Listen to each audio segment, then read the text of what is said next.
Bismillahirrahmanirrahim. Innal hamdalillah nahmaduhu wa nasta'inuhu wa nastaghfiruh wa na'udzu billahi min shururi anfusina wa min sayyiati a'malina. Man yahdihillahu fala mudilla lahu wa man yudlil fala hadiya lahu.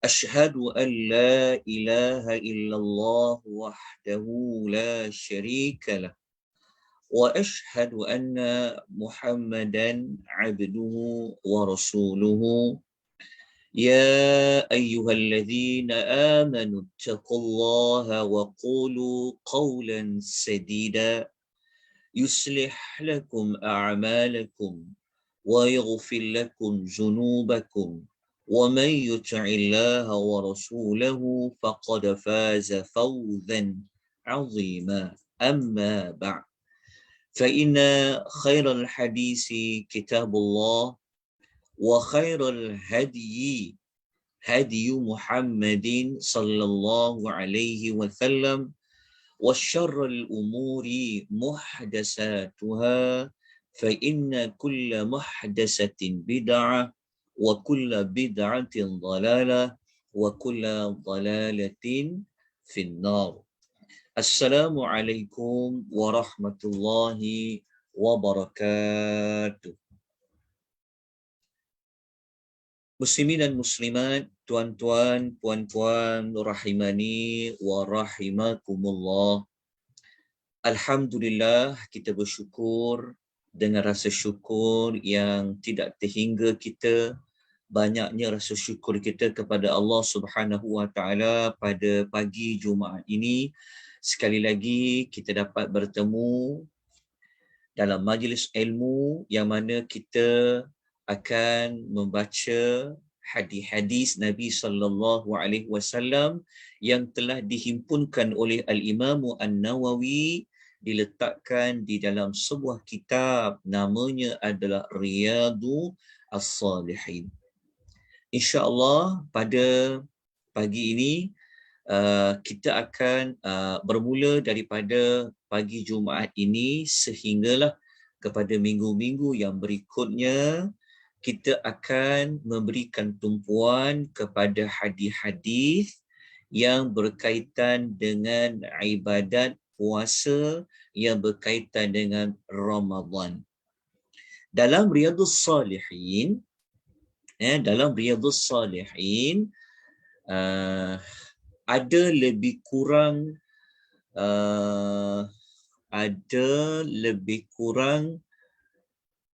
10 bab.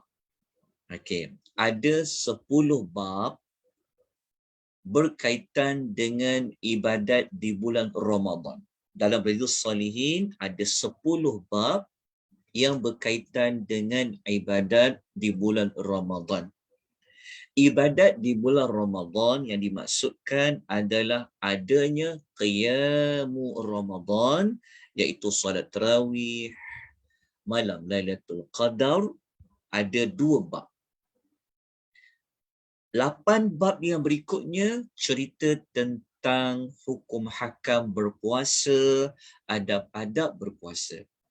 Jadi kalau tuan-tuan memiliki kitab Riyadhus Shalihin, bolehlah terus membuka kepada bab bernombor 217. Bab 217 dalam kitab Riyadhus Shalihin adalah bab permulaan menceritakan tentang kewajipan berpuasa dan kelebihan berpuasa. Bab 217.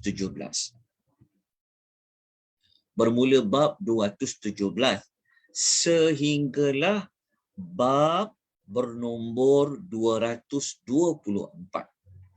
Ya, bermula bab 217 sehingga bab 224, 8 bab berkenaan dengan ibadat puasa. Pagi ni kita tidak membaca semua bab, ya, kerana bab-bab tersebut insya-Allah kita akan baca bermula daripada kuliah pada pagi ini sehinggalah kita nak masuk kepada bulan Ramadan, sebab kita hanya tinggal lagi beberapa minggu saja untuk kita masuk pada bulan Ramadan. Mengapa kita memilih bab-bab ini? Kerana bab-bab ini bab-bab yang berkaitan dengan ibadat Ramadan. Jadi sebelum kita menempuh ibadat Ramadan, maka kita perlulah memasuki Ramadan ini dengan ilmu. Nak dekatkan diri kepada Allah di bulan Ramadan dengan ilmu. Jadi apabila kita ada ilmu tentang ibadat di bulan Ramadan, sudah pasti maklumat itu dapat membantu kita dalam melakukan ibadat Ramadan dengan penuh kesempurnaan. Lepas tu kita kena ada ilmu. Maka sumber ilmu kita yang utama, yang pertama Al-Quran. Yang kedua adalah hadis-hadis Nabi sallallahu alaihi wasallam. Insya-Allah. Bermula daripada pagi ni kita akan habiskan 8 bab. Bermula pagi ni, minggu depan, minggu berikutnya kita akan habiskan 8 bab yang ada dalam Riyadhus Shalihin berkenaan dengan puasa. Okey. Pagi ini bab yang kita akan pilih, okey, kepada buku tolong terus dia boleh buka, bab nombor 223. Bab 223. Terus buka bab 223. Bab tersebut adalah bab berkenaan dengan perintah. Kalau siapa ada di Shalihin bab 223. Kalau tuan-tuan tak ada kitab di Shalihin pun tak apa, sebab saya ada menambah beberapa hadis lain yang tiada dalam Riyadhus Shalihin untuk untuk menguatkan keseluruhan maklumat pada bab 223. InsyaAllah nanti saya akan tunjukkan hadisnya. Dalam nota ni yang saya paparkan di skrin Zoom tuan-tuan dan perempuan ni, ini adalah nota tambahan. Nota yang mengandungi hadis-hadis Nabi yang tiada dalam Riyadhus Shalihin tetapi ada kaitan dengan bab yang kita belajar. Tapi kalau siapa ada kitab Riyadhus Shalihin, dia terus buka pada bab bernombor 223. Bab 223 ini tajuknya adalah bab amris shaimi, perintah kepada orang yang berpuasa bihifzil lisanihi, untuk dia menjaga lidahnya, wa jawarihi, dan anggota tubuh badannya, anil mukhalafati, daripada melakukan perkara-perkara yang bertentangan, wal musyatamati wa nahwiha, dalam melakukan perkara-perkara yang keji dan sebagainya. Jadi kita mulakan dulu dengan bab 223. Bab 223 ni bab yang dia ada kaitan tentang menjaga lidah dan anggota tubuh badan. Kita mula terus dengan tajuk ni. Sebab apa? Sebab kalau tajuk kelebihan berpuasa, kita sudah sedia maklum. Tapi insya-Allah kita akan baca juga bab tersebut. Kalau bab kelebihan puasa, kelebihan Ramadan tu, dia berada pada bab 217. Tapi pagi ni kita terus pergi terlebih dahulu kepada bab 223. Okey. InsyaAllah nanti kita akan baca bab 223, ada 2 hadis saja. Setiap bab dia ada hadis-hadisnya. Maka bab 223 ada 2 hadis. Dalam nota ni ada, insyaAllah. Dalam nota ni, kalau kita tengok dalam nota ni, dia berada pada muka surat nombor 5. Dan nota muka surat nombor 5. Tajuk pada adab-adab ketika berpuasa. Ini hadis dalam nota ni sama. Maksud hadis ni pada kitab Riyadhus Shalihin. Termasuklah bab, termasuk hadis pada muka surat nombor 6. Ini ada hadis dia. Ini hadis dia. InsyaAllah nanti kita akan sampai pada hadis ni. Okey, saya terus kepada pendahuluan kepada apa tajuk kita pada pagi ini. Okey, saya harap tuan-tuan terus je tengok kepada nota yang saya paparkan ni, insya-Allah. Okey, saya harap tuan-tuan jumpa ya. Mohon maaf ya sebab kita terus lompat kepada tajuk yang bab yang ke-200 lebih dah. Okey, begini.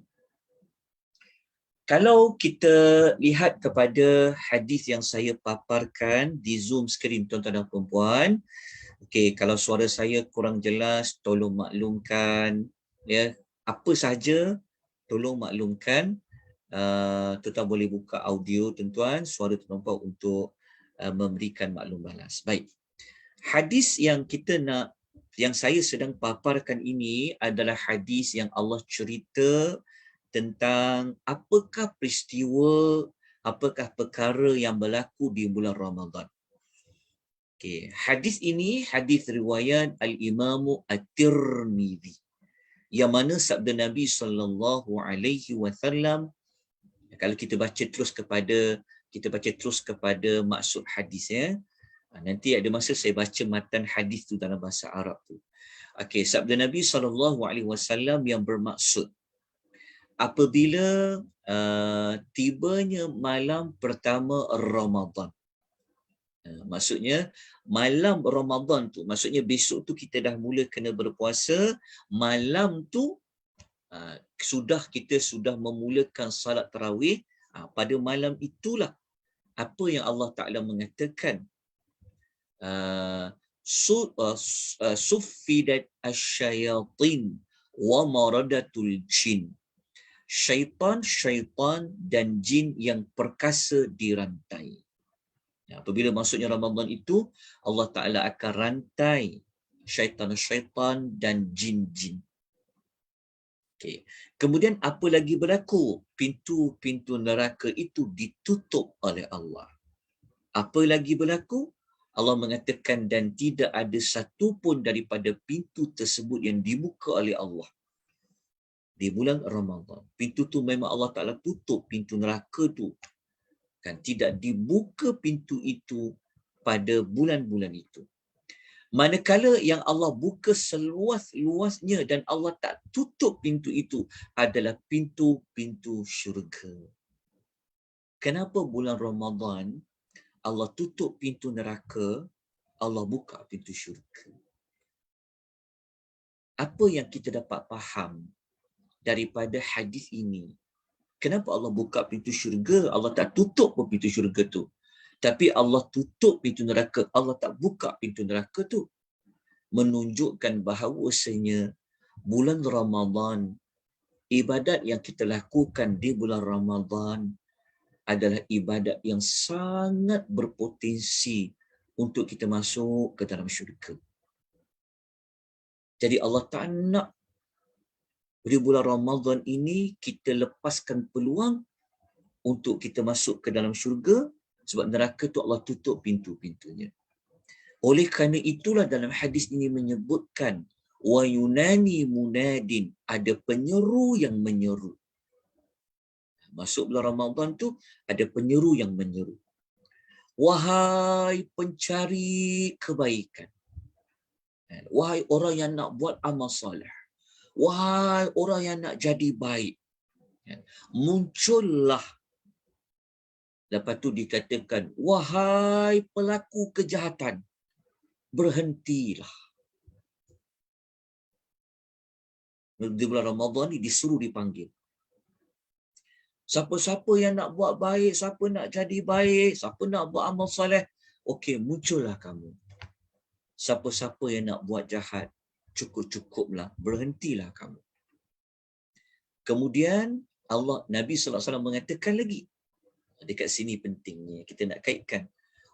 Nabi mengatakan terdapat golongan yang mendapat pembebasan daripada api neraka di sisi Allah, dan perkara itu terjadi pada setiap malam. Di sini menunjukkan apa?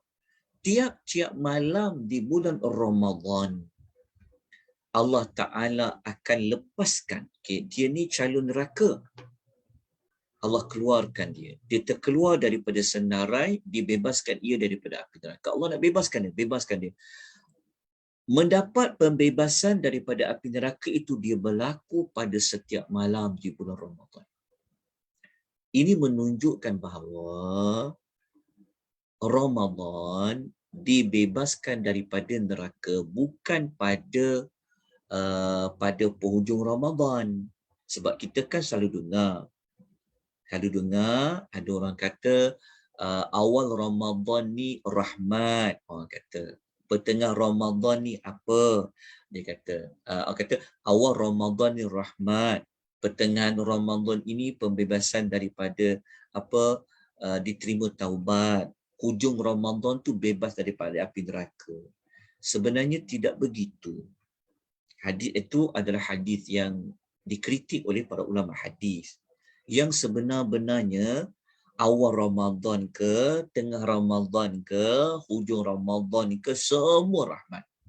Awal Ramadan ke, tengah Ramadan ke, hujung Ramadan ke, semua Allah bebaskan daripada api neraka. Okay. Jadi kita nak ambil peluang lah pada bulan Ramadan ini untuk kita tidak termasuk di dalam ahli neraka. Apa kaitan dengan tajuk yang kita nak belajar ni? Nanti kita akan habis ikuti tajuk ni, kita akan nampak, kita akan dapati bahawasanya ada orang dia tak dapat jadikan puasa Ramadan ni sebagai pembebasan dia daripada api neraka. Sayang 1000 kali sayang. Kenapa jadi seperti itu? Nah, inilah yang dikaitkan dengan bab 223. InsyaAllah nanti kita akan sampai kepada hadis tersebut. Okey. Kita tengok apakah ulasan Al-Imam Qurtubi tentang syaitan-syaitan dirantai. Okey, syaitan-syaitan dirantai di bulan Ramadan, tuan-tuan ya. Sebelum saya baca riwayat Al-Imam Qurtubi, ulama hadis mereka berbeza pandangan dalam menginterpretasikan apa makna syaitan itu dirantai. Sebab apa? Kalau syaitan itu dirantai, kenapa masih ada orang yang tak berpuasa? Kenapa masih ada lagi orang yang buat maksiat sedangkan kita belajar hadis kata syaitan itu dirantai? Okey, Al-Imam Al-Qurtubi beliau menjelaskan dalam Fathul Bari, beliau mengatakan walaupun syaitan itu dirantai sekalipun bukanlah bererti kejahatan dan maksiat tidak akan terjadi, dia kata. Ini kerana dia kata ada sebab-sebab lain kenapa maksiat tetap terjadi, kenapa kejahatan tetap terjadi. Dia kata sebab lainnya adalah seperti jiwa-jiwa yang keji. Dia kata perangai dan kelakuan yang buruk. Lepas tu Al-Imam Qurtubi kata orang tu sendiri dia tu seperti syaitan. Sifat kesyaitanan dia tu ada pada diri orang tu. Ini menunjukkan bahawa apabila masuknya Ramadan, bukan apabila dikatakan syaitan itu telah dirantai, langsung orang jadi baik. Maksudnya tak ada langsung kejahatan. Sebab kita tahu syaitan adalah penghasut kepada manusia menjadi jahat. Tapi kenapa masih lagi berlaku? Kerana ada punca lain. Iaitu memang perangai dia tu sendiri memang dah jahat. Kejahatan dia tu dah jadi darah daging dah. Dah jadi tabiat dah. Itu punca-puncanya. Kalau tuan-tuan baca dekat hadis ni, hadis yang saya patah balik pada hadis ni, kan dekat sini ada satu maklumat. Yang Nabi kata, jin yang perkasa itu yang dirantai. Nampak tak dekat sini? Ni. Saya punya mouse ni dia tak boleh jalan. Dekat sini. Nampak tak perkataan jin perkasa yang dirantai? Ada para ulama hadis kata, maksud syaitan tu dirantai, bukan semua syaitan. Bukan jin, semua jin. Tetapi yang dirantai itu hanyalah yang otai-otai. Yang jahat-jahat. Yang maksudnya yang memang yang syaitan jin, syaitan di kalangan jin yang yang maksudnya yang memang kokoh tu, yang memang yang otak-otak mereka tu yang dirantai oleh Allah. Yang lain tidak. Sebab ada hadis tu kata jin yang perkasa dirantai. Ada para ulama hadis pula kata dirantai itu bukanlah maksud dirantai secara hakiki, tetapi dirantai itu merujuk kepada mereka di bulan Ramadan tidak boleh seaktif. Mereka tidak ada peluang yang banyak untuk mendekati anak-anak Adam. Seperti orang dirantai, kan kalau orang dirantai, dia masih lagi boleh bergerak. Betul tak? Dia boleh lagi ke kanan dan ke kiri dan sebagainya. Tetapi pergerakannya terbatas. Begitulah yang dimaksudkan salah satu pentafsiran para ulama hadis dirantai itu merujuk kepada mereka tidak banyak peluang. Mereka tidak bebas seperti mana bulan-bulan yang lain. Kenapa? Itulah dipanggil keberkatan Ramadan. Oleh kerana itu, kalau bulan Ramadan perangai tak ubah, faham tak maksudnya? Mulut masih lagi nak cakap benda yang kotor, hati masih lagi bersarang dengan sifat-sifat yang kecil, anggota-anggota badan masih lagi nak buat keburukan, menunjukkan bahawasanya apa? Memang orang tersebut ni adalah orang yang memang perangai dia, memang sikap dia dah seperti itu. Jadi sangat sayang kalau tidak ada perubahan. Sebab tu bab yang kita nak belajar ni, kita nak tahun Ramadan pada tahun ini adalah the best. Kita doa pada Allah supaya Allah sampaikan kita kepada bulan Ramadan. Sebab kita tak pasti kita boleh dapat ke tak dapat bulan Ramadan. Tapi kita doa pada Allah. Dan kita kena anggap Ramadan ini adalah Ramadan yang terakhir yang Allah beri kepada kita. Sebab kita tak tahu kita boleh hidup lagi ataupun tidak selepas daripada ini. Jadi biarlah kita buat ibadat yang sempurna. Okey, kita terus pergi kepada hadis yang pertama dalam nota ni. Okey. Sabda Nabi SAW. Okey, hadis ni wallahu a'lam, dapatan saya tak jumpa hadis dari Riyadhus Shalihin. Okey, ini hadis tambahan lain lah. Okey. Nabi SAW mengatakan as-siyamu, kita pergi pada terjemahan. Nabi SAW bersabda dalam hadis riwayat Ahmad, puasa ni dia adalah perisai. Dan dia adalah merupakan kubu yang kukuh dari api neraka. Faham tak maksudnya? Maksudnya puasa ni, dia dapat jauhkan kita daripada api neraka. Api neraka, kita boleh elak api neraka tu sebab kita ada perisai. Kita ada pendinding dia. Kita seperti ada kubu. Maksudnya api tu kalau dia nak pergi kepada kita, kita ada dinding yang halang api tu terkena pada kita. Kita ada satu kubu yang kuat yang menghalang kita daripada api neraka tu. Apa yang kubu tu? Apa perisai tu? Apa pendinding tu? Jawapannya ada pada ibadat puasa. Inilah kelebihan puasa. Kalau kita baca hadis yang lain, riwayat Ahmad An-Nasai dan Ibnu Majah, Nabi menerangkan, Nabi terangkan puasa ni perisai dari api neraka seperti perisai kamu daripada kamu gunakan dalam peperangan. Jadi kalau dalam sesi peperangan kan mereka ada satu perisai yang mereka pegang. So kalau orang nak bunuh mereka, nak panah mereka, nak tepak mereka, mereka ada perisai yang lindung mereka daripada musuh. Nabi menganalogikan tentang kelebihan puasa ni, dia adalah perisai kita daripada api neraka, dan perisai umpama kita gunakan, ada perisai kita elak daripada musuh kita. Okay. Kita baca satu lagi hadis lain nak menguatkan tentang kelebihan puasa ni. Nabi SAW bersabda melalui hadis Qudsi, Allah Subhanahu wa taala berfirman, puasa adalah perisai yang digunakan oleh seseorang hamba untuk melindungi dirinya daripada api neraka. Jadi kalau orang tanya, amal yang boleh mengelakkan kita daripada api neraka, sebab kita kalau tanya neraka, sebut neraka, semua orang tak nak masuk neraka. Jadi apa jalan salah satunya nak elak daripada neraka? Ada pada ibadat siyam, iaitu ibadat berpuasa. Okay, hadis riwayat Ahmad.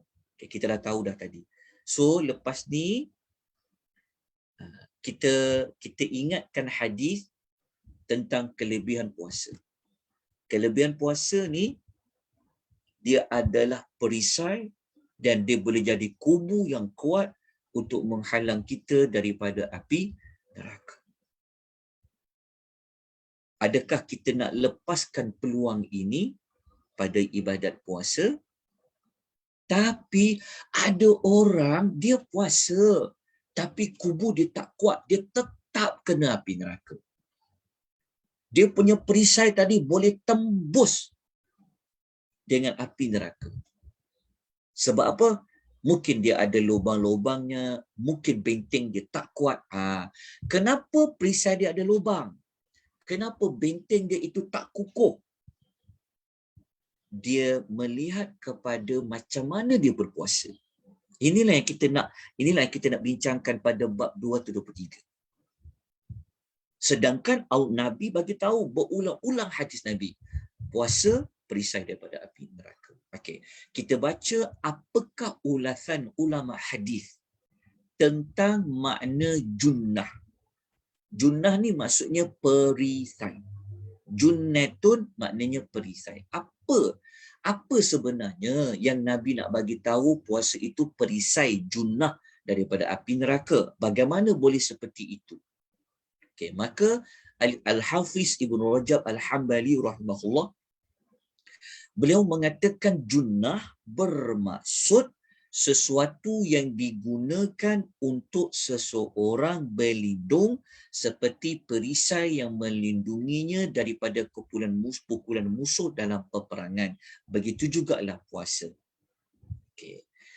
Kemudian Al-Imam Ibn Rajab beliau menerangkan macam mana nak faham puasa itu adalah perisai daripada api neraka. Seperti mana kalau orang pergi perang, dia guna perisai itu daripada musuh yang datang menyerang dia.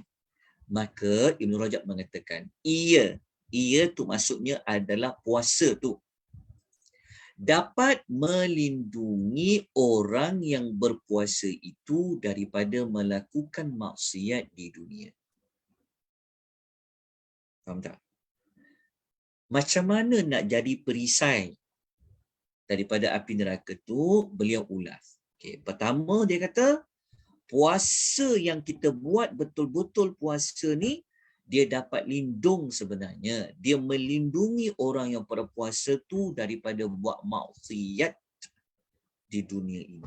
Maksudnya orang puasa ni, kan, dia ada seperti satu kekuatan untuk dia tak nak buat maksiat. Kerana dia tahu dia sedang puasa. Dia berada pada bulan Ramadan. Dia berpuasa. Jadi puasa dia tu membantu dia untuk elakkan dia daripada buat maksiat ketika dia di dunia. Okay. Kemudian beliau menukilkan hadis Al-Baqarah 183. Okay. Kita terangkan lagi. Apa kata Ibn Rajab? Okay. Beliau mengatakan, apabila puasa menjadi perisai untuk seseorang daripada melakukan maksiat. Ini penting. Ambil perkataan ini. Okay. Ini keseluruhan. Ya, dia kata, faham baik-baik. Ibn Rajab mengatakan, kalau orang tu puasa, puasa dia tadi tu akan jadi perisai kepada dia daripada dia buat maksiat. Maka kalau puasa tadi tu boleh jadi perisai kepada dia daripada dia buat maksiat, nescaya puasa itu juga akan menjadi perisai untuknya daripada azab neraka di hari akhirat. Faham tak? Sebab puasa membantu kita dapat kekuatan, kita takut. Kita malu nak buat maksiat pada bulan Ramadan. Jadi apabila kita seolah-olah kita ada satu perisai yang elak kita daripada buat maksiat, maka perisai itulah yang akan menjadi perisai kita daripada azab api neraka. Sekiranya puasa dia tu tidak menjadi perisai untuknya daripada melakukan maksiat di dunia, maka perisai itu, puasa itu tidak akan menjadi perisainya daripada azab Allah di hari akhirat kelak. Okey, setakat ni tuan faham tak ulasan Ibn Rajab Al-Hambali? Jelas ataupun tidak? Jelas Ustaz. Okey, jazakallah khair. Sebab biasa kalau kita dengar tentang puasa, selalu dibaca tentang ada satu pintu syurga namanya Rayyan. Betul tak? Hadis tu sangat popular. Orang kata, betul. Puasa, Allah buka satu pintu khas Rayyan. Tetapi kita terlupa untuk mengingatkan bahawasanya bahawa puasa ini kelebihan lain dia boleh menjadi perisai dan kubu yang kukuh daripada azab api neraka. Dia bergantung kepada macam mana cara dia puasa. Kalau dia berpuasa, dia boleh elak buat maksiat? Jawapannya ya. Puasa dia tadi tu jadi perisai dan akan perisai dia daripada api neraka di hari akhirat. Jika sebaliknya, maka puasa dia tadi tu tak boleh menjadi perisai, tak boleh menjadi yang kubu, yang kukuh, mengelakkan dia daripada api neraka. Puasa dekat sini jangan ingat puasa Ramadan saja. Termasuklah puasa sunat.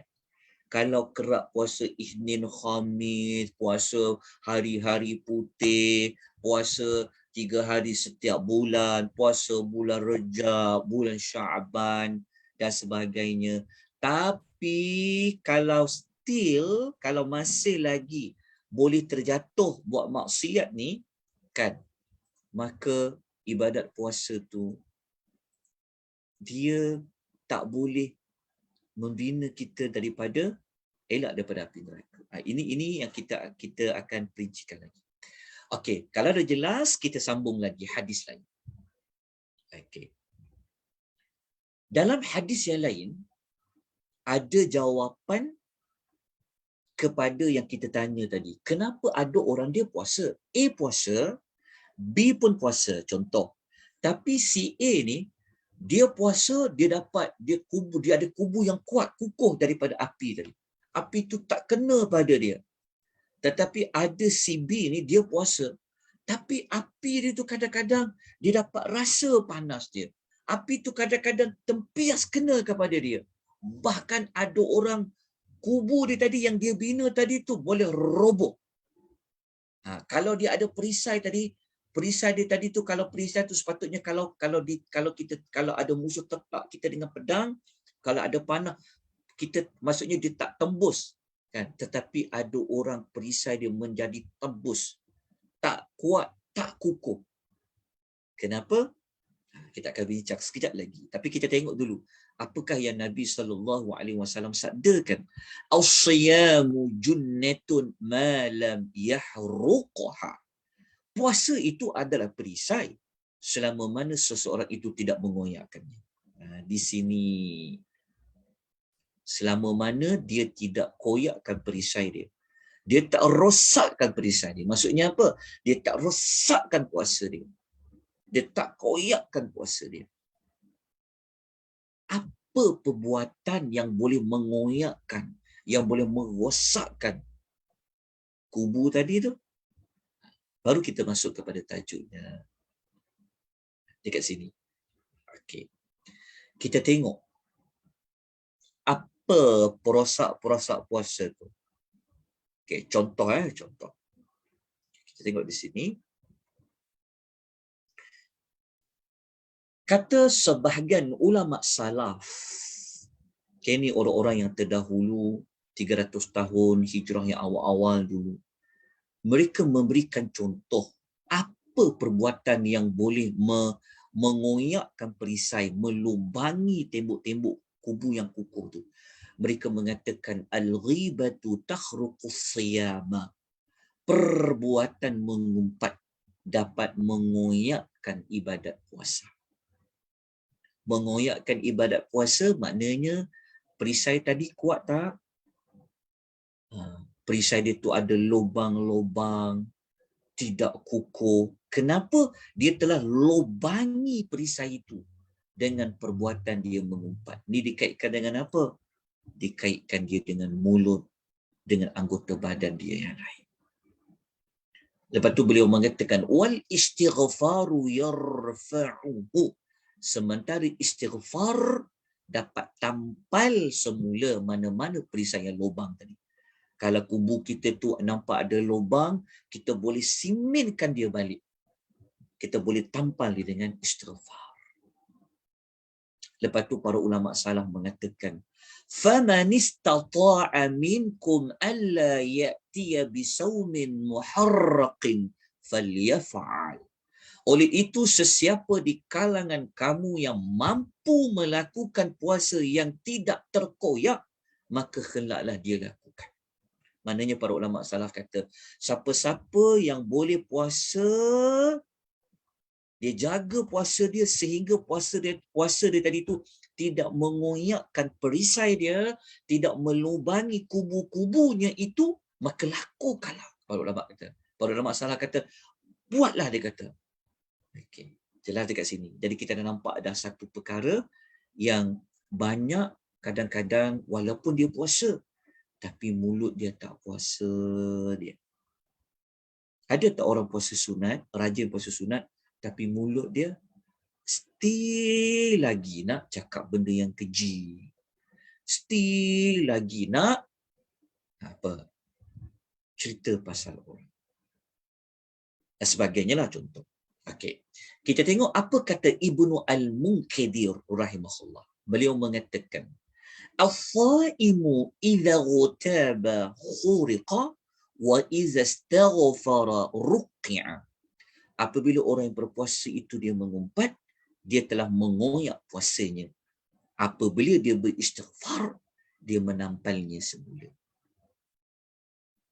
Okey, boleh faham? Dah boleh faham ulasan ni? Okey. Kita barulah masuk kepada hadis-hadis yang ada dalam kitab Riyadhus Salihin. Saya letak hadis ni di tengah-tengah kerana nak menyebutkan tentang fungsi pada puasa tu. Okey. Okey, tengok pada muka surat nombor berapa nota ni? Muka surat nombor 5. Okey, jumpa tak hadis yang pertama ni? Ini hadis pertama dari Riyadhus Salihin. Okey, hadis ni hadis pertama. Tuan-tuan buka bab 223. Okey, dah buka bab 223. Okey. Jumpa tak bab 223 tu? Bab Tak tahu dah 223. Ustaz, kitab KBC memang lari dah semua Ustaz, tak jumpa. Tak Tapi jumpa tak apa, saya bab follow dia. je Ustaz. Okey, Ada, tak sama Ustaz. Tapi Tak tak apa, saya apa. follow je Ustaz. Ada nombor bilangan bab tak? Ada, bab dia ada. Selama ni bab Ustaz dengan bab kitab ni sama. Tapi kali ni lain. 223 dia makruh membeza-bedakan pemberian kepada para anak. Lain. Semua Tak. lain. Kitab yang ada tu maybe dia ringkasan tu. Dia ada kitab terjemah Riyadhus Salihin yang dia tak terjemah keseluruhan. Dia ada buat ringkasan. Tapi sebelum ni semua sama tak Ustaz. Hari ni je yang lain. Tapi tak apa Ustaz. Ustaz proceed je. Kita Okay. follow je. Ada yang lain, tuan-tuan yang lain jumpa tak? Jumpa tak bab 223 ni? Jumpa Ustaz. Jumpa. Jumpa. Kalau jumpa tu guna penerbit apa? Penerbit PTS. Kak Liza Sama punya ke? Ummul Qura. Apa dia? Pusaka apa? Kak Liza punya Ummul Qura. Ummul Qura. Okey, Indun tu. Tapi bab samalah, muka surat berbeza. Okey. Siapa yang ada KBC? Yang ada KBC ada jumpa tak? Ada sesiapa tak guna kitab penerbit KBC? Boleh bantu saya? Mungkin saya seorang je lah Ustaz. Tak apa Ustaz. Okey, tak apa. Kena beli kitab lain tu. Okey. Okey. Kita terus kepada hadis yang pertama, bab 223. Okey, kalau tak ada tak apa. Okey, cuma hadis yang saya bawa ni dia ada perbezaan lafaz lah. Tapi dia ada dari sudut makna tu dia hampir sama. Okay, hadis pertama. Okay, bab 223. Okay, kita masuk kepada hadis pertama daripada Abu Hurairah radhiyallahu anhu. Rasulullah sallallahu alaihi wasallam bersabda. Okay. Rasulullah sallallahu alaihi wasallam bersabda, "Was-siyamu junnatun." Puasa itu adalah perisai. Wa idza kana yaumu sawmi ahadikum. Justru itu, apabila seseorang kamu berpuasa pada suatu hari, apabila dia berpuasa lah, okay, maka Nabi kata apa? Fala yarfuth. Janganlah dia bercakap keji. Ini larangan Nabi yang pertama. Yarfuth di situ merujuk kepada berkata yang keji-keji. Wala yajhal, dan janganlah dia melakukan perbuatan orang-orang yang jahil.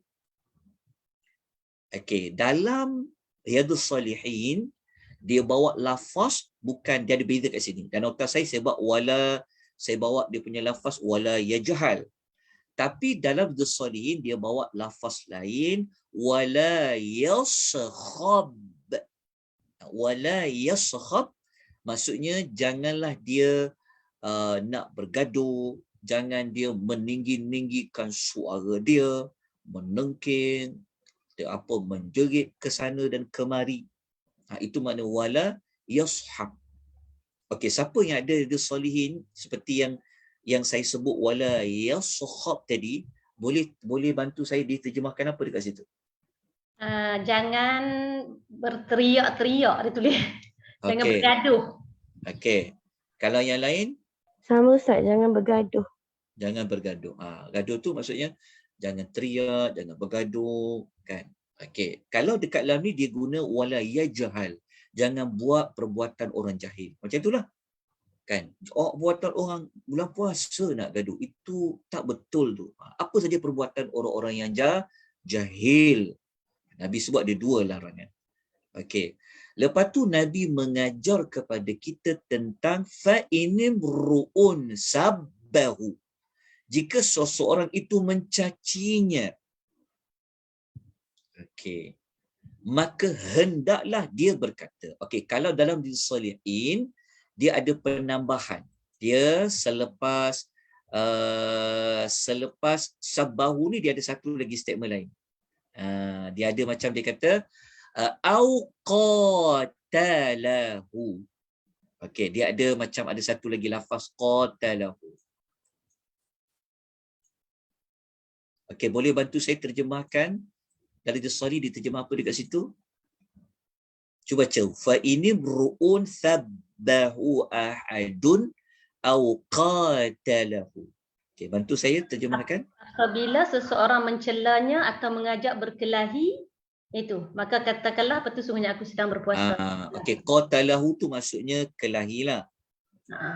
Okey, yang lain? Saya Bacakan. punya, apabila dimaki ataupun diajak bergaduh, katakanlah sebenarnya saya sedang berpuasa. Okey, samalah. Okey. Sabbahu ni kalau kita dicaci, orang kutuk kita, orang caci kita, orang kata kita bukan-bukan, maka Nabi ajar kepada kita buat apa? Falyakul inni ru'un shaimun. Ini saya dia pertambahan dia ada perkataan inni ru'un. Dalam Salihin tu dia tak ada ru'un, dia kata inni shaimun. Maksudnya aku sedang berpuasa. Okey. Okey, dekat sini mari kita tengok. Apa yang kita dapat pelajari pada hadis ni? Kenapa apabila orang caci kita, orang kata keluarga kita, orang kata anak kita, orang kata kita lah, kan? Maka Nabi suruh kita apa? Nabi suruh kita cakap kita sedang berpuasa. Maknanya apa? Nabi suruh kita, sebenarnya Nabi nak suruh kita jangan buat apa? Apa maksud dia?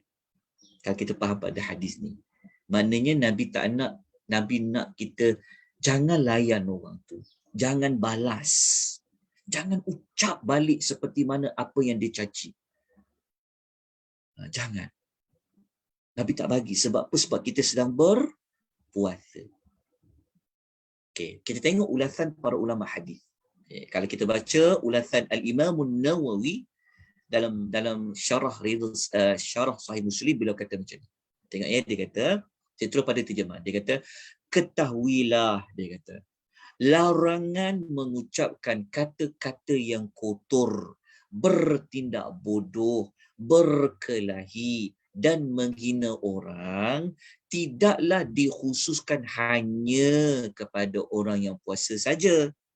Maksudnya, kalau kita baca hadis tadi, kalau orang tu dia tak puasa, contoh kan, kebetulan kalau orang perempuan mungkin ada waktu dia tak boleh puasa. Jangan pula orang hina dia, orang kata, mak kau hijau, dia kata kan. Kita pun balas juga. Dia kata, kenapa kau balas? Kita kata, aku tak puasa, tak apa. Tak boleh. Imam Nawawi kata, larangan caci orang ke, maki ke, gaduh ke, buat benda-benda yang seperti orang yang tak ada ilmu, bukanlah hanya dikhususkan pada orang puasa saja. Malah setiap orang pun secara asalnya ditegah buat perbuatan tersebut. Tetapi tegahan itu menjadi lebih kuat jika orang itu berpuasa. Maknanya kalaulah hari Jumaat ni kan, kita tak puasa contoh. Kalau ada orang maki kita, kan? Betul tak? Kalau kita tak puasa pun kita tak boleh maki orang. Betul tak? Kita tak boleh cakap mencarut ke, cakap bahasa yang kotor ke, kita tak boleh buat walaupun kita tak puasa. Hukumnya tetap haram. Tetapi apabila masuk ibadat Ramadan, lagi-lagi ditekankan. Kerana apa? Kerana engkau itu berpuasa. Okay, jelas tuan-puan, boleh faham. Okey. Kita pergi kepada hadis yang kedua. Hadis yang kedua dalam Riyadhus Salihin, hadis ni. Hadis kedua dalam Riyadhus Salihin. Macam mana Nabi SAW ajar kepada kita. Rasulullah SAW bersabda, "Man lam yada' qaula dzuri wal 'amala bihi." Sesiapa yang tidak meninggalkan ucapan dusta, qaula dzur maknanya ucapan dusta dia. Wal 'amala bihi, dan terus dia mengamalkannya. Falaysa lillahi hajatun fi ayyada'a ta'amahu wa syarabahu. Maka Allah tidak berhajat dia meninggalkan makanan dan minumannya. Okey, sama tak dalam kitab Al-Salih terhadap perempuan riwayat Al-Bukhari? Sama tak dalam nota tu? Sama Ustaz. Okey, Sama, sama. Ustaz. Okey, cuba kita perhatikan baik-baik hadis ujung tu. Yang Nabi kata ni. Allah tidak berhajat dia meninggalkan makan minumnya. Maksudnya apa? Bahasa mudahnya Allah Ta'ala nak kata, kau kalau mulut tu masih lagi nak menipu, masih lagi nak berdusta, tak berhenti juga, Ramadan pun masih nak menipu rakyat lagi, masih nak menipu orang lagi, kata Allah, baik kau tak payah puasa, kata Allah. Allah kata, maka Allah tidak berhajat dia meninggalkan makanan minum. Bukan, tapi kita kena faham, janganlah nanti kita ambil alasan kita tak nak puasa pula. Kenapa kau tak puasa? Jabatan Agama tangkap dia sebab dia tak puasa. Kan? Kita kata, lah, saya tadi saya menipu lah. Sebab tu saya buka puasa. Sebab hadis ni kata, dia salah faham. Hadis ni bukan maksudnya Allah suruh tinggal dia puasa. Tapi hadis ni hadis yang menunjukkan seperti apa tau. Seolah-olah bahawa tak ada faedah kau tu puasa. Tak dapat apa-apa kau tu puasa. Nanti kita akan baca ulasan dia. Berat hadis tuan-tuan, berat ni. Tapi ada tak orang puasa? Puasa sunat ke, puasa wajib ke, masih lagi nak panas baran, masih lagi buat benda-benda yang kotor. Seolah hadis ni kata apa? Kalau tak ubah juga, masih lagi, baik tak payah puasa. Okey, hadis riwayat Bukhari. Okey, kita tengok apa sebenarnya maksud hadis yang Allah kata janganlah dia puasa. Maksudnya tak perlulah dia meninggalkan makanan dan minuman. Maksudnya dalam bahasa mudah kita, tak perlulah dia puasa. Apa maksud dia? Okey. Saya nukilkan ulasan ulama hadis pertama Ibnu Battal. Riwayat ni ada dalam kitab Fathul Bari. Okey, kita tengok apa ulasan ulama hadis yang bernama Ibnu Battal. Ibnu Battal rahimahullah beliau mengatakan bahawasanya maksud hadis yang Allah kata tadi itu, yang Nabi sebut, Allah tidak berhajat dia meninggalkan makan minum. Beliau mengatakan apa? Laisa ma'nahu ayyumara bi an yada'a siyamah. Bukanlah bererti orang itu diperintahkan supaya tak berpuasa, dia kata. Dia tetap kena puasa juga walaupun dia itu bercakap kotor. Bukan maksudnya Allah suruh dia buka puasa, maknanya tak perlu dia puasa. Tapi dia kata wa innama ma'nahu at-tahdhiru min qawli al-dhuri wa ma dhukira ma'ahu. Sesungguhnya hadis tadi ni merupakan amaran terhadap perkataan dusta dan perkara lain yang disebutkan dalam hadis itu. Jadi kata kuncinya apa? Sebenarnya hadis tu nak memberikan amaran. Supaya apa? Jaga tingkah laku, terutama pada anggota lidahnya. Okey, dah jelas. Okey, kita sambung lagi ulasan yang kedua. Okey, kita tengok ulasan Ibnu Munir rahimahullah. Okey, beliau mengatakan hadis yang Nabi SAW sebut tak perlulah orang tu makan dan minum, meninggalkan makan minum. Beliau mengatakan bal huwa kinayatun an adamil qabul. Hadis tadi tu sebenarnya adalah kinayah. Okey. Hadis tadi tu adalah petanda. Petanda tu maksudnya hadis tu sebenarnya adalah isyarat bahawa puasa dia tidak diterima. Ini penting.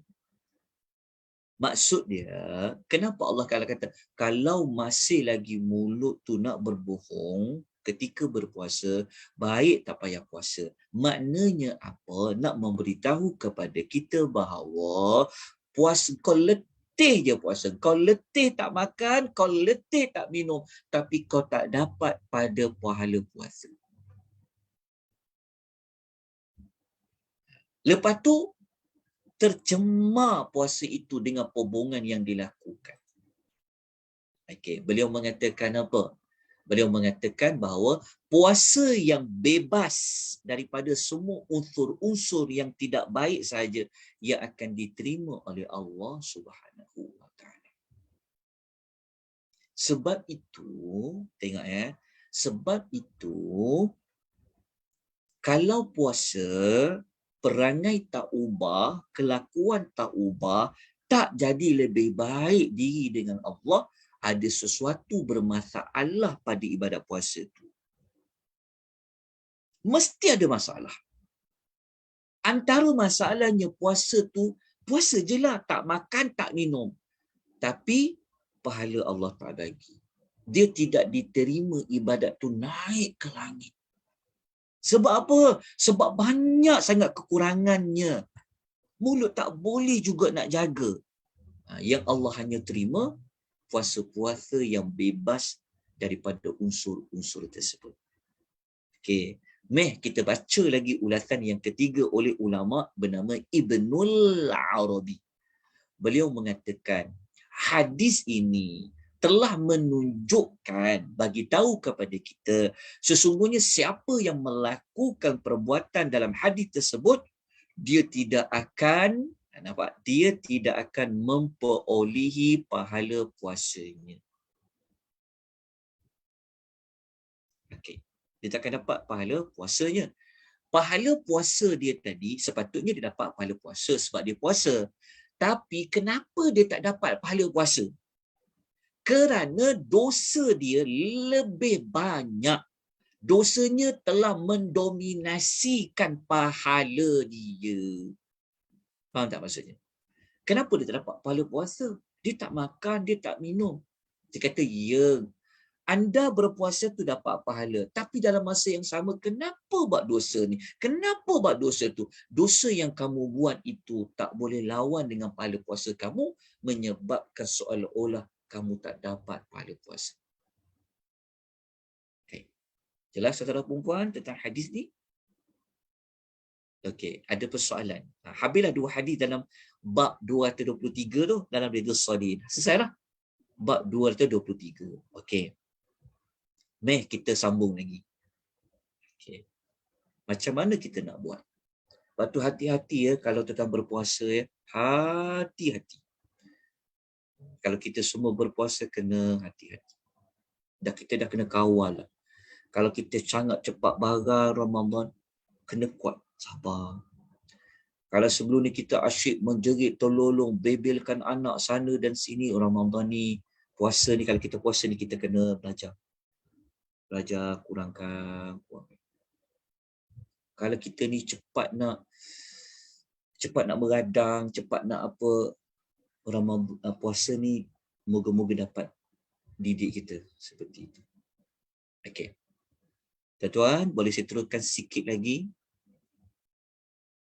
Boleh Ustaz. Okey. Jadi kita tengok kepada kata-kata sahabat Jabir bin Abdullah radhiyallahu anhu. Apa kata Jabir? Okey, beliau mengatakan, apabila kamu berpuasa, sahabat ni kata, idza sumta falyasum sam'uka. Dia kata apabila kamu puasa, puasalah juga pendengaran kamu. Jaga. Kan? Lepas tu jagalah juga wabasaruka, penglihatan kamu. Walisanuka 'anil kadhibi wal ma'thami, lidah kamu daripada berdusta dan melakukan dosa. 3 panca indera ni. Jaga telinga, jaga mata dan jaga lidah kamu. Termasuklah dia kata wada'adzal khadim, tinggalkanlah perbuatan yang boleh menyakiti jiran-jiran kamu. Jadikanlah diri kamu pada hari kamu puasa dalam keadaan kamu tenang, kamu bahagia, dan janganlah jadikan hari kamu berpuasa sama seperti kamu tidak berpuasa. Ini yang kita katakan tadi. Puasa sunat, puasa tak apa, puasa. Tapi telinga tak dapat jaga, penglihatan tak dapat jaga, lidah tak dapat jaga, tambah-tambah lagi dia pula. Kita fikir-fikirkanlah. Sama-sama kita buat yang terbaik pada ibadat Ramadan kita. Ini kata-kata sahabat. Okey. Kalau kita buka media sosial, boleh bawa impak kepada penglihatan kita, elakkan.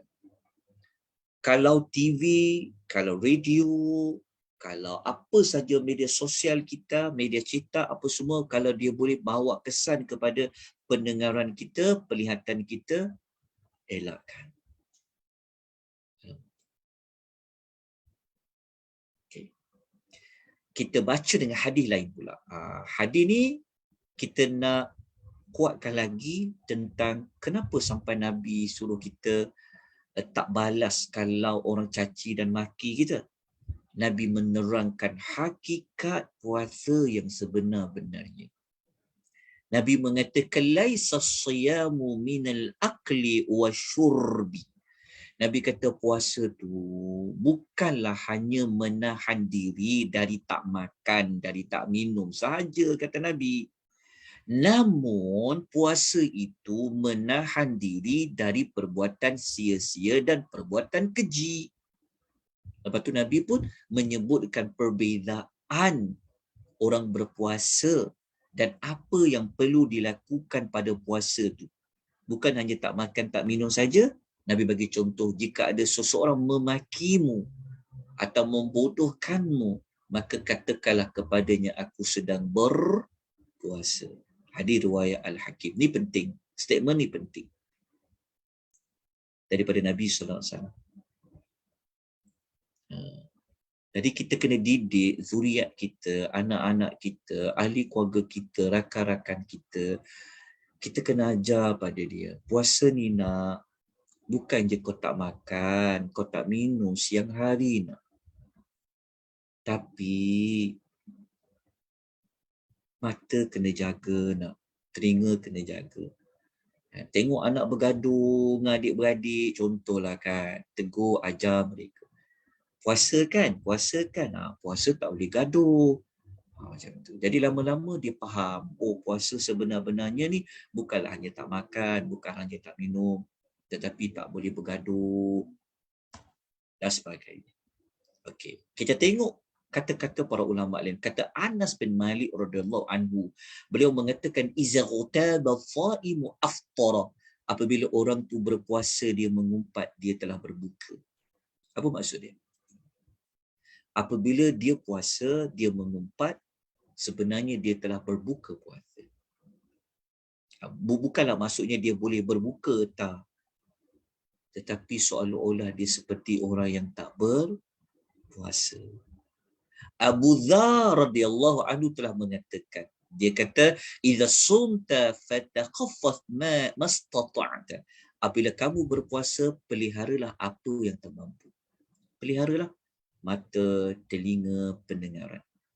Dan tengok apa kata ni. Cerita Talaq bin Qais. Dia buat apa tahu? Apabila dia puasa. Sesungguhnya Talaq, apabila hari dia puasa, dia tak keluar rumah dia, melainkan untuk dia kerjakan salat jemaah.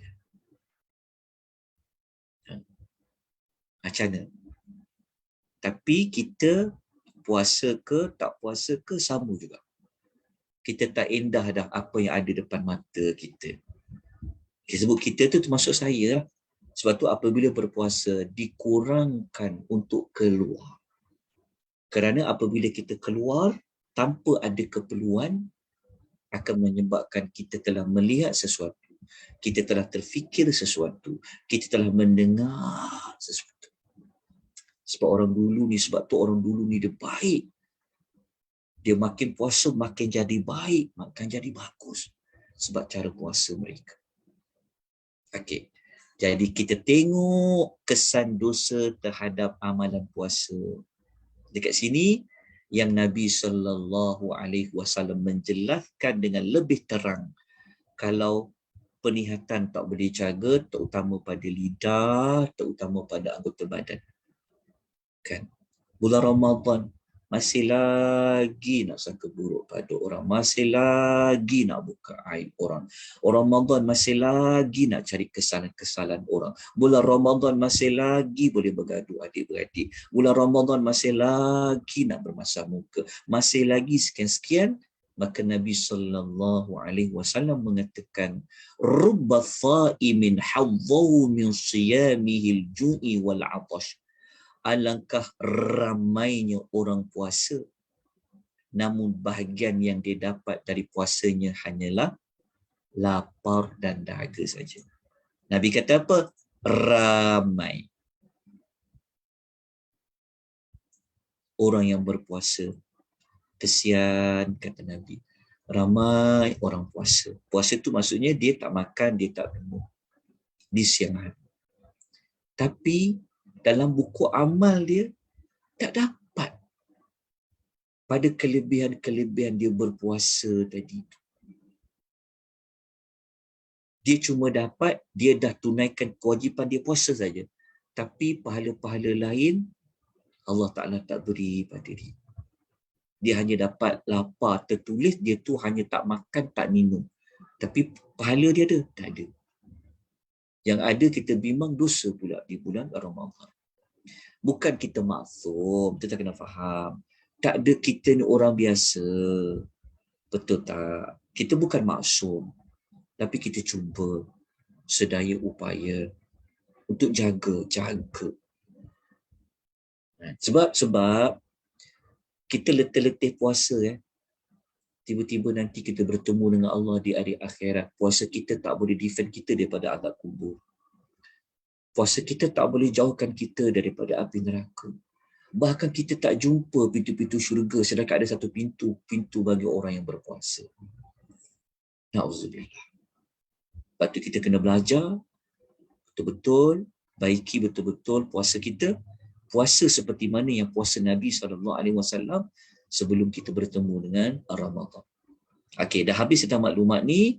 Jadi kita pergi kepada tajuk kategori orang yang berpuasa. Okey ni. Ini peringkat orang yang berpuasa. Ada 3.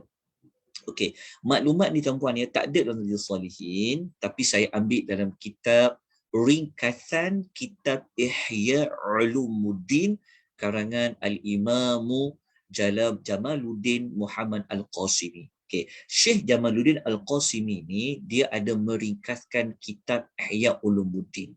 Kitab Ihya Ulumuddin karangan Al-Imamun Al-Ghazali rahimahullahu ta'ala alaih. Tapi kitab Ihya Ulumuddin, kalau yang full versi, yang versi penuh tu panjang. Jadi ada para ulama diusahakan untuk ringkaskan. Jadi antara kitab yang ringkas adalah kitab Mau'izatul Mu'minin. Bagus kalau belajar. Tuan-tuan, kita ni dalam hidup, kita kena belajar juga tentang akhlak. Bukan hanya pada ibadat solat semata-mata, zakat, puasa tak.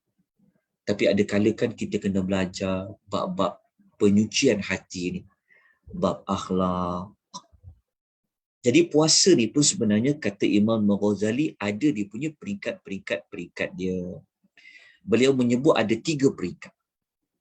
Dia kata, cuma saya baca saja. Saya tak sempat nak baca yang Arabnya sebab ni, tapi tak apa, saya dah terjemahkan dalam nota tu. Kita boleh tengok kat sini. Dia kata, i'lam anna sawma thalathatu darajatin.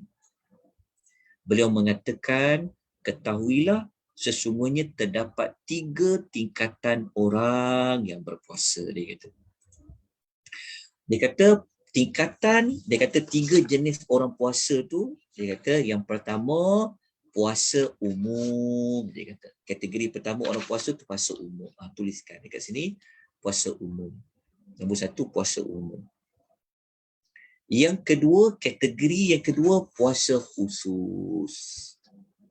Kategori yang ketiga puasa khusus lagi khusus. Okay, ada 3 peringkat jenis orang yang berpuasa. Okey, kita belajar dulu peringkat puasa yang pertama. Ini yang puasa yang paling minimal lah. Maksudnya puasa yang paling bawah sekali cara orang berpuasa. Puasa umum. Lepas kita dah faham, kita tanya diri kita. Kita duduk puasa kategori yang mana? Kategori yang mana? Kita kena tanya diri kita. Memang kita kena cari. Kita kena jadi orang yang tamak dalam nak dapat pangkat di sisi Allah. Kalau dunia kita nak jadi yang terbaik, kita nak cari rumah yang paling luas, paling besar, paling banyak untung, paling, maka dalam ibadat kita dengan Allah, kita nak cari hamba adalah hamba yang dia puasa, dia betul-betul dia puasa.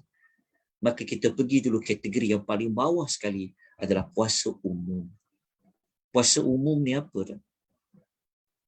Puasa umum ni adalah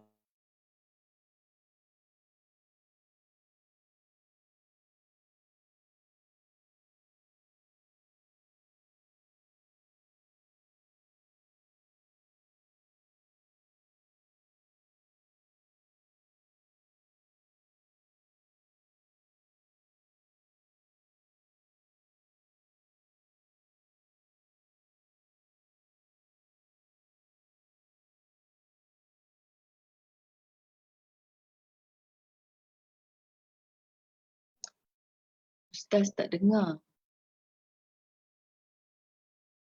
Memang Ustaz terputus ya? Saya freeze. Oh, okey. Saya ingat saya punya je.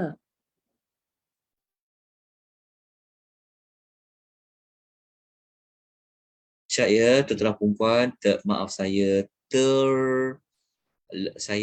terputus kejap. Saya terguna line satu lagi. Tuan-tuan boleh dengar tak suara saya? Boleh Dengar. Ustaz. Boleh Okay, Ustaz. boleh kita ambil masa sikit lagi. Boleh. Boleh Ustaz. Take your time. Okey ya. Okey. Mohon maaf. Okey. Jadi kita baca apa kata para ulama. Okey, puasa yang pertama tadi dia hanya tahan perut dia daripada makan minum dan dia tidak bersubuh pada siang hari. Itu puasa orang yang pertama. Tapi puasa yang naik sikit bagus lagi namanya puasa khusus. Dia kata saumul khusus. Puasa khusus ni nombor 2. Kita letakkan nombor dia. Okey. Maksudnya puasa umum ni kita letak nombor 3 lah. Letak nombor 3 dulu. Puasa khusus kita letak di nombor 2. Okey. Puasa khusus ni ialah puasa yang bentuk macam mana? Kata Al-Imam Al-Ghazali rahimahullah, dia kata kafus sam'i wal basari wal lisani wal yadi wal rijli wa tha'ilil jawarihi anil athami. Dia kata puasa yang kedua ni adalah dia menahan pendengaran dia. Dia tahan penglihatan dia, dia tahan lidah dia, dia tahan tangan dia, dia jaga kaki dia dan anggota tubuh yang lain daripada dosa. Yang kedua ni lah yang sepatutnya yang kita kena lakukan. Sebab kita mampu buat yang kedua ni. Maknanya kedua ni dia apa? Yang kedua ni maksudnya dia ambil juga makna ni, dia kena ambil makna ni juga. Sebab ini yang paling minima, puasa. Tetapi ditambah kat mana? Ditambah dekat sini. Dia tambah, dia juga menahan anggota panca indera dia daripada dosa. Itu kategori puasa yang naik lagi tingkatan dia. Okay. Lepas tu Al-Imam Al-Ghazali mengulas puasa yang pertama, yang paling tertinggi cara orang berpuasa, namanya dia kata saumul khususil khususi. Puasa khusus al-khusus. Okey. Dia ni yang macam mana? Tuan-tuan kena ambil. Dia sama juga. Dia mesti ada yang ni, dia menahan perut dan faraj dia daripada bersetubuh tu. Ini yang pertama. Lepas tu dia ada juga ciri yang kedua ni. Maksudnya puasa khususil khusus, dia adalah puasa orang khusus, dia juga puasa orang umum. Maksudnya dia tahan daripada makan minum, faras dia tahan panca indera dia, tapi dia ada pertambahan lain. Pertama dia dekat sini. Apa dia? Dia kata hatinya berpuasa daripada segala keinginan yang kotor. Lepas tu hatinya ini juga, maksudnya hatinya berpuasa daripada ingin melakukan segala keinginan yang kotor. Hati dia ni macam dia tak masukkan, dia tolak daripada masukkan ada perasaan dengki, sakit hati pada orang, tengok orang dapat lebih. Dia tolak benda-benda penyakit-penyakit hati ni, dia tahan daripada masuk penyakit-penyakit hati tu. Termasuklah banyak berfikir tentang dunia serta menahan diri daripada segala perkara yang boleh memisungkan daripada mengingati Allah Azza wa Jalla. Nombor 3 ni macam puasa khusus ni memang bukan sembarangan orang lah. Bukan. Dia memang istimewa sangat. Puasa yang jenis khusus. Okey, kita tengok penerangan lanjutnya. Dia bagi penerangan lanjut dia. Okey, apa penerangan lanjut oleh Al-Imam Al-Ghazali? Tuan-tuan, tapi kita mampu, kita boleh buat puasa yang lebih tinggi ni. Puasa khusus macam puasa para nabi ya. Kita ni, ya Allah, fikir tentang dunia, fikir dah kita. Pagi baru puasa, kita dah tahu dah apa yang kita nak masak. Apa yang kita nak buka puasa. Itu tak salah pun sebenarnya. Kita gembira sebab nak buka puasa, alhamdulillah.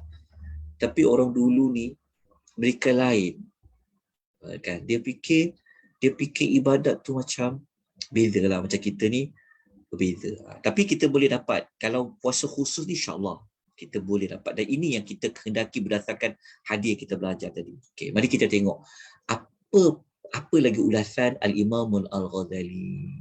Dia kata ada 6 rahsia orang berpuasa dan syarat-syarat rohaninya. Dia kata pertama, menundukkan pandangan dan menahannya daripada berlebihan pada melihat setiap yang dikeji. Ditegah untuk melakukan sesuatu yang boleh menyibukkan hati dan lari daripada mengingati Allah Subhanahu wa Ta'ala. Ini Imam Ghazali bagi tahu tips macam mana nak dapat puasa khusus dan puasa khususil khusus. Itu dia kata, sebab tu kalau baca dari itu dia kata asroru ni dalam bahasa kita rahsia. Bahasa mudah kita tips lah. Kan? Kalau tanya, macam mana saya nak dapat puasa kategori yang paling top sekali, khususil khusus, beliau memberikan short tips dia, rahsia dia. Pertama, jaga pandangan kamu. Dia kata, jaga hati kamu. Yang kedua, dia kata, asani, tips yang kedua dia kata, menjaga lidah kamu dari perkara yang sia-sia, berbohong, mengumpat, mengadu domba, bercakap kotor, bersih sebagainya. Okay, ini yang kedua. Okay, yang ketiga, beliau kata apa? Memelihara pendengaran daripada mendengar setiap perkara yang dilarang untuk mendengar. Dia kata. Ini kerana setiap yang haram diucapkan, begitu juga haram untuk didengarkan. Kita tak bercakap kotor, tapi telinga kita dengar benda kotor pun tak boleh sebenarnya. Dia kata, kalau benda yang cakap kotor pun diharamkan oleh Allah, samalah juga konsepnya kalau mendengar benda yang haram. Oleh sebab itulah, Allah telah menyamakan antara pendengaran dengan memakan segala yang Allah haramkan. Maksudnya Imam Al-Ghazali dia nak kata, dalam Quran, Allah pernah menyamakan kalau Allah pernah menyamakan mendengar dengan memakan. Dalam surah Al-Ma'idah ayat 42 kan Allah kata sama'una lil kadhibi akaluna lis-suhti. Mereka sangat gemar mendengar berita dusta dan banyak memakan segala yang haram. Okey, maksudnya kata Imam Ghazali dia kata dia nak bawa satu maksud, dia kata kalau kita cakap kotor pun tak boleh, sebenarnya telinga mendengar yang kotor pun tak boleh, dia kata. Okey, yang keempat, saya terus pergi terjemahan dia. Kita pendekkan. Boleh baca, siapa yang nak baca Arab tu tolong baca. Okey, dia kata yang keempat, tip keempat, dia kata memelihara seluruh anggota yang lain seperti tangan dan kaki dari buat dosa dan perkara yang ditegah. Lepas tu memelihara perut daripada perkara-perkara yang syubhat semasa berbuka. Ini pun penting juga. Memelihara perut daripada perkara-perkara syubhat semasa berbuka. Tidaklah guna puasa jika dia berpuasa dengan yang halal tapi dia buka dengan yang haram. Faham tak maksud dia? Dia sahur makan makanan yang halal tapi dia berbuka dengan yang haram. Maknanya Imam Ghazali kata tip yang keempat, dia kata kena jaga juga pada makanan. Dia kata.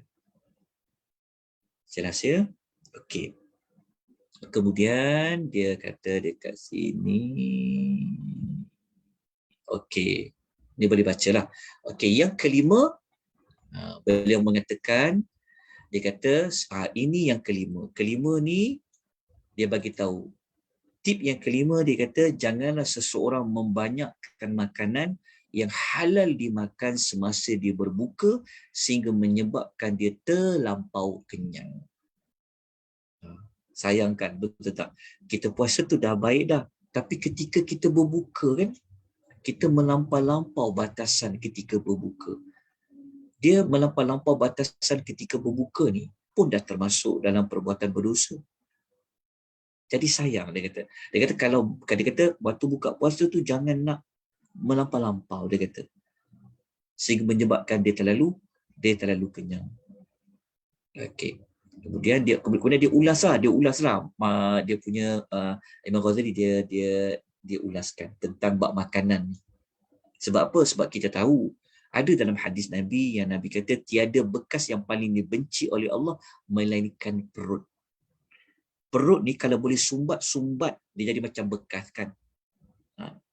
Tapi kalau kita belajar hadis Nabi, Nabi suruh bahagikan 1/3 untuk makanan, 1/3 untuk pernafasan, 1/3 untuk sekian. Nabi dia sebut dalam hadis dia. Okey, namun yang kelima ni mudah dia tidak melampau dalam berbuka puasa. Sebab apa dia kata? Kalau kita baca dekat ulasan dia kata, tadi siang dah boleh lawan nafsu syahwat makan minum betul. Tapi ketika berbuka kalah pula dengan syahwat untuk makan tidak melampau-lampau, dia kata. Okey. Lepas tu dia ulaslah tentang maksud puasa tu untuk syahwat takwa tu. Kita boleh baca Saya tak perlu bacalah satu persatu. Insya-Allah boleh faham. Ulasan Al-Imam Al-Ghazali. Dan yang terakhir yang keenam. Okey, yang keenam dia kata hatinya sentiasa bimbang antara takut dan harap selepas dia berbuka. Kerana dia tidak tahu sama ada amalan puasa itu Allah terima sehingga dia tergolong dalam golongan al-muqarrabin ataupun puasanya ditolak sehingga menyebabkan dia tergolong dalam golongan orang-orang yang jauh daripada Allah. Hal ini yang keenam ni kita jangan ramai. Kadang-kadang kita terlepas memikir tentang kita tak muhasabah balik. Aku puasa hari ni Allah terima tak? Jadi kita sembahyang maghrib, kita sembahyang isyak, dalam solat tarawih kita antara doa kita doa, Ya Allah, Engkau terimalah segala apa sahaja ibadat Ramadan yang aku lakukan pada hari ini, Ya Allah. Pada ibadat puasaku, Ya Allah. Pada ibadat aku solat sunat, Ya Allah. Pada ibadat aku mengerjakan solat tarawih, Ya Allah. Minta. Sebab tu orang-orang yang beriman ni, dia ada perasaan, dia bimbang, takut-takut dia buat ibadat tu tak sempurna. Tak sempurna. Dia takut. Jadi dia apabila dia rasa macam tak sempurna, dia rasa macam dia takut tak sempurna, tu yang dia akan jaga betul-betul, dia akan buat elok-elok. Kata Imam Ghazali, perasaan ini seharusnya ada pada setiap diri seseorang setiap kali selesai melakukan satu ibadat kepada Allah Subhanahu wa taala. Maksudnya, apa saja ibadat yang kita buat bukan pada puasa saja. Tapi kita mesti kena fikir bahawasanya sebimbang kalau solat aku pagi tadi Allah Ta'ala tak terima. Tapi kita minta Allah Ta'ala terima. Tapi perasaan kita rasa kurang tu kena ada. Jadi kita akan buat elok-elok. Sebab kalau kita rasa ada kurang, kita akan buat dengan sempurna. Kalau kita ada perasaan takut tak sempurna, maka kita akan jaga-jaga amalan tersebut. Dia berbeza. Kalau kita rasa sempurna dah, akan menyebabkan mungkin kita buat dengan ala kadar. Tapi orang beriman tak. Dia ada perasaan takut.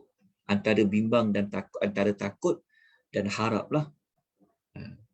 Dia takut tak sempurna dan masa sama dia minta Allah terima ibadat dia. Okay, itulah 6 perkara yang perlu diambil berat bagi orang-orang yang ingin mendapat puasa yang levelnya puasa khusus dan puasa khususil khusus. Okey. Jelas tuan-tuan dan puan-puan, penerangan pada pagi ini kita dah sampai 11.30. Baik, ada apa pertanyaan tak? Kejap. Okey. Pertanyaan. Okey, dekat soalan tu dia tanya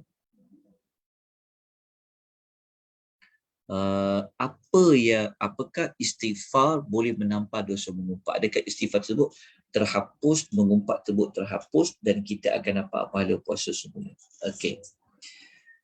Dia mengumpat, dia tak boleh terhapus begitu saja. Dari dosa mengumpat itulah.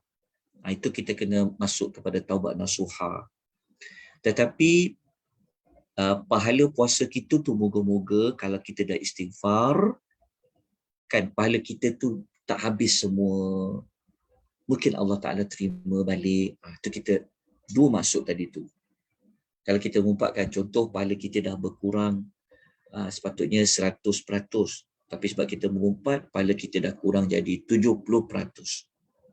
Tapi kita istighfar balik semula. Jadikah kita akan dapat balik 30% tu? Bagaimana? Itulah soalan yang ditanya tadi. Wallahu ta'ala alam. Moga-moga Allah Ta'ala mengembalikan semula kekurangan itu, ataupun Allah Ta'ala tidak menghabiskan keseluruhan pahala kita melalui istighfar tadi. Wallahu ta'ala alam. So kita dah habis 2 hadis pada bab 223. InsyaAllah minggu depan kita mulakan dengan bab 217. InsyaAllah pada minggu depan. Okay, ada soalan apa-apa secara verbal? Ada? Boleh dengar suara tak? Okey, kalau tak ada, saya nak berhenti di sini.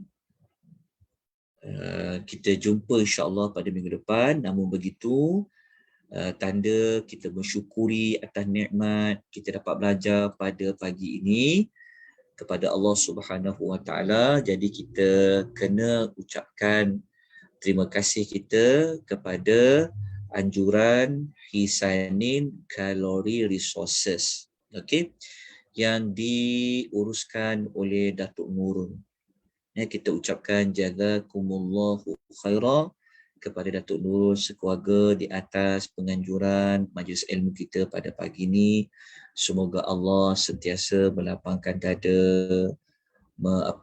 murahkan rezeki, Allah sentiasa mempermudahkan segala urusan. Begitu juga kepada tuan-tuan dan perempuan ya, yang tidak jemu-jemu, yang sentiasa mengikuti kelas kuliah hadis kita pada setiap Jumaat ini. Saya juga ucapkan jazakumullahu khaira kepada dua-dua pihak, tuan-tuan Datuk Nurul, kedua pihak. Saya ucapkan juga, saya doakan dengan doa barakallahu fikum, semoga Allah memberkati kalian semua. Jadi saya mohon maaf kalau ada tersalah dan tersilap. Jadi kita doakan mana-mana rakan-rakan kita yang tak dapat mengikuti pengisian ini, moga Allah Ta'ala memberikan mereka ruang dan peluang untuk mengikuti secara rakaman, ada di FB Akademi Tadabbur Malaysia. Mana-mana rakan-rakan kita yang tidak sihat, sakit, Allah timpakan musibah, semoga Allah memberikan kesembuhan yang sempurna, semoga Allah memberikan sifat sabar dalam menghadapi musibah tersebut, semoga Allah memberikan ganjaran pahala di atas musibah tersebut, dan semoga mereka-mereka ini Allah memberikan ganti yang lebih baik dari Allah Subhanahu wa Ta'ala. Jadi saya sudahi dengan aqulu qawli hadza wa astaghfirullahal azim. Wabillahi taufiq wal hidayah. Wassalamualaikum warahmatullahi wabarakatuh.